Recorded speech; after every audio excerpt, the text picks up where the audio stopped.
Beth Gelman. I am a pediatrician with close to 30 years of experience in clinical practice, and some little ones aren't going to be ready until they're closer to 3.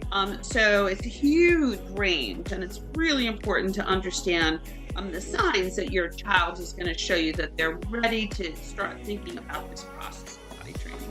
So some of the things you might start to notice is kind of body awareness. They start to have some awareness that things are happening in their diaper. The child who takes a really long time to be dry at night is not lazy.